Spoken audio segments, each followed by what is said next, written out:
पंचायत सचिव जो सिस्टम की लापरवाही से कहिए या फिर सिस्टम से तंग आकर के अपनी जान देने की कोशिश करता है, अभी वो जिंदगी मौत की लड़ाई लड़ रहा है रिम्स के ट्रॉमा सेंटर में। क्या हालत है अभी उसकी और क्या कुछ जो है आप देख पा रहे हैं? देखिए, सिचुएशन काफ़ी गंभीर है, क्रिटिकल कंडीशन में है, लेकिन जब तक सांसें हैं तब तक आस है, और सांसें हैं यानी संघर्ष है। और निसंदेह हम प्रार्थना करते हैं कि कोई अनहोनी ना हो और वो स्वस्थ हों। हालांकि डॉक्टर ने बताया कि सिचुएशन जो है काफ़ी मतलब गंभीर है, और ये कहीं ना कहीं सिस्टम की लापरवाही है और बिल्कुल संवेदनहीनता भी है। विशेषकर वीडियो महोदया जो वहाँ की है, उनकी संवेदनहीनता है। अगर उनके परिवार के लोग होते हैं तो क्या वो इसी प्रकार की संवेदनहीनता होती? नहीं होती, संवेदना होती, भावना होती। जबकि उनको मालूम था कि ये शख्स पत्र लिख चुके हैं, उनको मालूम था कि वे प्रखंड परिसर में आत्महत्या का प्रयास करेंगे, तो सबसे पहला काम जो प्रखंड विकास पदाधिकारी है, उनको तो सबसे पहले स्थानीय थाना प्रभारी को सूचना देना चाहिए था, या फिर अपने 2 स्टाफ को वहां पर डिप्यूट करना चाहिए था कि यदि सुखलाल महतो आते हैं तो उनको आप अपने कस्टडी में ले लीजिएगा, ताकि वो कोई ऐसी घटना ना करे। क्योंकि निसंदेह आत्महत्या करना भी एक अपराध है, तो उनको उस अपराध से रोकने के लिए पुलिस थी। आप प्रखंड विकास पदाधिकारी हैं, आप पुलिस को सूचना देते, आपके कुछ ही कदम में वहाँ थाना है, आप थाना प्रभारी को सूचना देते कि आप इनको कस्टडी में ले लें। यानी आप बिल्कुल वहाँ उन्होंने गैर जिम्मेदाराना हरकत किया। उन्होंने बिल्कुल अपना जो उनका मानवता था, वो मानवता उनका कहीं नहीं दिखा। अगर वो मानवता जरा सा भी दिखाती तो आज ये स्थिति उनकी नहीं होती। बिल्कुल, जब चूंकि वो सूचना दे के आत्महत्या करने जा रहा है, अगर मान के चलिए कोई व्यक्ति कल को अगर विधायक के आवास में अगर आत्महत्या करने आ रहा है, तो जाहिर सी बात हम अपने समर्थकों को कहेंगे कि वो मेरे आवास तक ना पहुंचे, क्योंकि अगर वहां अनहोनी होगी तो हमको सवाल का जवाब देना होगा। हम तो पहला प्रयास करेंगे वहां तो वो पहुंचे ही ना, अगर वो दिखे तो उसको पकड़ के हम शांतिपूर्ण तरीके से कहीं बैठाएंगे। क्योंकि इंसान का माइंड एक पल के लिए डिस्टर्ब हो सकता है, हो सके 2-4 घंटे के बाद वो फिर जिंदगी के बारे में सोच लेता, उसको कुछ देर अगर हम पकड़ के बैठा लेते तो बिल्कुल ये चीजें वहां नहीं दिखी। यानी वीडियो को बिल्कुल भी संवेदना नहीं दिखी। उनकी संवेदना ना होने के कारण आज ये बहुत बड़ी घटना घटी है, जिसका सीधा दोष उन पे जाता है। चूंकि आरोप सीधा उन पर था, मानसिक प्रताड़ना का आरोप था, उनके साथ और 3 कर्मचारियों पे आरोप था, और सीधा उन पे आरोप था। और चूंकि वो कह के आत्महत्या कर रहे हैं कि हम प्रखंड परिसर में ही आत्महत्या करेंगे, तो ऐसी परिस्थिति में उनको वहां 2 प्रखंड कार्यालय के 2 सिपाही या फिर 2 स्टाफ को वहां डिप्यूट करना चाहिए था कि जैसे ही पंचायत सचिव सुखलाल महतो आएंगे उनको आप अपने कस्टडी में ले लें, या फिर उनको स्थानीय डुमरी थाना प्रभारी को सूचना देना चाहिए था कि अमुक शख्स जैसे आएगा आप उनको गिरफ्त में ले लें। 4 घंटा बैठा के रखते, 4 घंटा के बाद जाहिर सी बात है उनके दिमाग में परिवर्तन होता, लेकिन ये चीजें वहां नहीं दिखी। इसका मतलब ये स्पष्ट है कि जो लोग सरकारी पदों पर है, जिन लोगों पर इस राज्य को, इस देश को संवारने का जिम्मा है, वे लोग भी बिल्कुल घोर असंवेदनशील हो चुके हैं। ऐसी नौबत क्यों आई जयराम जी, क्या लगता है आपको?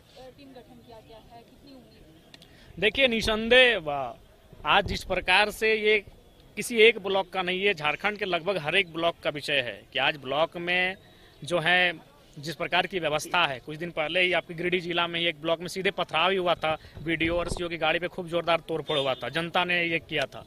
तो ये चीजें स्पष्ट कर रही हैं कि आज सरकार को, मैंने विधानसभा का जो बजट सत्र था उसमें भी मैंने कहा था कि जनता आपके बजट को नहीं समझ रही है कि आप कितना बजट दे रहे हैं, क्या नियम यहाँ बैठ के बना रहे हैं, कारा के लिए नियम बना रहे हैं या शिक्षा के लिए या स्वास्थ्य के लिए। जनता थाना को समझती है, जनता ब्लॉक को समझती है, जनता अंचल को समझती है। वहाँ अगर आप करप्शन को दूर कर लेते हैं, वहाँ अगर आप रिश्वत और घूसखोरी को दूर कर लेते हैं तो झारखंड को जनता स्वर्ग मानेगी। और मैंने चेताया भी था बजट सत्र के दौरान, लेकिन आज सरकार निरंकुश है, ब्लॉक पे वो निरंकुश है, आज थाना पे निरंकुश है, आज वो अंचल पे निरंकुश है। उसी का कारण है कि इस प्रकार की घटनाएं घट रही हैं। और निसंदेह मैं तो स्पष्ट कहता हूं, अब यहाँ से जाने के बाद मैं व्यक्तिगत तौर पर मैं जो जितने भी मेरे विधानसभा के अंतर्गत प्रखंड है, उनमें जितने भी स्टाफ कार्यरत हैं, मैं उनके तमाम कुंडली को खंगालूंगा। और जिनमें भी हमें जरा भी संदेह होगा आय से अधिक संपत्ति का, जिनमें हमें जरा सा भी संदेह होगा कि उन्होंने गलत तरीके से कुछ धनराशि जमा किया है, हम फौरन, जिस प्रकार हमने माननीय मंत्री महोदय को पत्र लिखा है, हम एसीबी को पत्र लिख पर उन पर कार्रवाई करने, उन पर जांच करने के लिए हम कहेंगे। कौन सा मामला को लेकर उन्हें प्रताड़ित किया जाता है? देखिए, जहाँ तक हमने थोड़ा सा, चूंकि हम भी आउट ऑफ स्टेट थे और हम सुबह ही आए हैं, तो जब हम आके जांच पड़ताल किए, मैंने जानने का प्रयास किया कि क्या मसला है, तो सामने आया, चूंकि वह पंचायत सचिव हैं, तो जो अबुआ आवास है, इंदिरा आवास है, प्रधानमंत्री आवास है, उन पर वो देख रेख करते हैं। तो बगल के जो रोजगार सेवक हैं और उस जो जिस पंचायत में थे वहाँ के जो मुखिया हैं पति, उनका शायद कोई संबंध था। वो दबाव बना रहे थे किसी मतलब ऐसे व्यक्ति को आवास देने के लिए जिनका शायद अच्छा खासा 4 या 6 कमरा है। तो ये बुजुर्ग आदमी लोग थोड़ा सा पैसे लोभ का लालच बहुत कम करते हैं। इन्होंने स्पष्ट कह दिया कि ये प्रोटोकॉल का उल्लंघन है, उनका अच्छा खासा इनकम होता है, उनके पास ऑलरेडी पहले से आवास है। इस तरह के मामले आए और चूंकि एक मामला सामने जो आ रहा है ये आ रहा है कि वहाँ पर मतलब प्रखंड के लोग जो डाटा ऑपरेटर अपना बैठा के रखे हैं बीडीओ सीईओ, उन लोग क्या करता है कि इनडायरेक्ट रूप से एक उगाही करने का वो लोग काम करते हैं। तो उसमें इनको शायद प्रेशर बनाया जा रहा था, जैसा हमें सूचना मिली है। उसके बाद हमने तो स्पष्ट भाई जांच करने के लिए विभागीय मंत्री से बात किया है, उनसे टेलीफोनिक भी बात हुई है, उनसे निसंदेह अब देखते हैं, दूध का दूध और पानी का पानी होगा। लेकिन आज कम से कम इस लोकतांत्रिक मूल्यों को अगर बचा के रखना है तो कम से कम थाना, ब्लॉक, इन पर आम जनता की आस्था बनी रहे, उसके लिए अगर ब्लॉक परिसर में इतनी बड़ी घटना घटी है तो उस पर त्वरित कार्रवाई करनी चाहिए, जांच करनी चाहिए और एक निष्कर्ष पे आना चाहिए। मुख्यमंत्री को भी पत्र लिखेंगे आप? नहीं, देखेंगे जब इनसे नहीं होगा तो निसंदेह लिखेंगे। चूंकि ये ब्लॉक का मामला है, ब्लॉक ग्रामीण विकास का मामला है, तो मैंने ग्रामीण विकास विभाग की जो मंत्री हैं हमारी दीदी दिव्या सिंह पांडे जी को, उन्होंने मैंने रात के लगभग 2:30 से 3 बजे के बीच पत्र लिखा है। मैंने रास्ते में ही पत्र को लिखा है। निसंदेह वो हमारा रूट ही है, आंदोलन हमारा रूट ही है। आज लगातार हम लोग आंदोलन में है भी, लेकिन चूंकि अभी हम लोग उस जगह पर हैं जहां हम लोग अपनी कलम की ताकत से भी बात कर सकते हैं, तो इस लिहाज से हमने अपनी कलम का इस्तेमाल किया है। हमने विभागीय मंत्री को सचेत किया है, मुख्य सचिव और गिरिडीह जिला के उपायुक्त को भी मैंने सूचना दी है। तो अगर सरकारी अस्पतालों में या फिर कहीं भी सरकारी सिस्टम में अगर कोई पत्रकार जा रहे हैं या फिर कोई सोशल मीडिया में जिनका अच्छा पकड़ है, जो सामाजिक चीज़ों को दिखाते हैं, तो उनको उनका शुक्रिया करना चाहिए।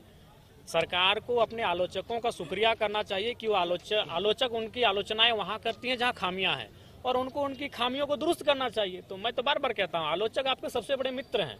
तो अगर मीडिया उनकी आलोचना करके उनकी खामियों को दिखा रही है तो उन्हें उनकी सराहना करनी चाहिए और अपनी खामियों को दुरुस्त करनी चाहिए। इरफान अंसारी ऐसा करते हैं। देखिए, इरफान अंसारी जी जानते हैं, वो बड़े बोले हैं, बोलकर ही मशहूर हैं, और बिल्कुल निसंदेह उन्हें अगर उन्होंने ऐसा कहा है तो ये दुर्भाग्यपूर्ण है। झारखंड का स्वास्थ्य जो स्थिति है मौजूदा समय में, आपको क्या लगता है अभी जो इलाज चल रहा है, खास करके रिम्स की बात कर ले या फिर और जो सरकारी अस्पताल है, वो वाकई जो है खुद इलाज की जरूरत है उनको? जी निसंदेह, मैंने बार बार कहा है कि रिम्स का वजन काफ़ी ज़्यादा हो चुका है। आज दूसरा रिम्स नहीं, हमें लगता है कि कम से कम प्रत्येक प्रमंडल में प्रयास होना चाहिए रिम्स जैसा अस्पताल हो, और जहां उपकरण ठीक ठाक हो, जहां फैसिलिटीज ठीक ठाक हो और डॉक्टरों की संख्या ठीक ठाक हो और उनकी लगन और तत्परता ठीक ठाक हो। आप अकेले हर जगह कैसे देखेंगे विधायक जी? देखिए, ये तो आपका भी कहना बहुत उचित सवाल है आपका, लेकिन प्रयास है, चूंकि अभी यंग है, एनर्जेटिक है, ऊर्जा है, वही ऊर्जा है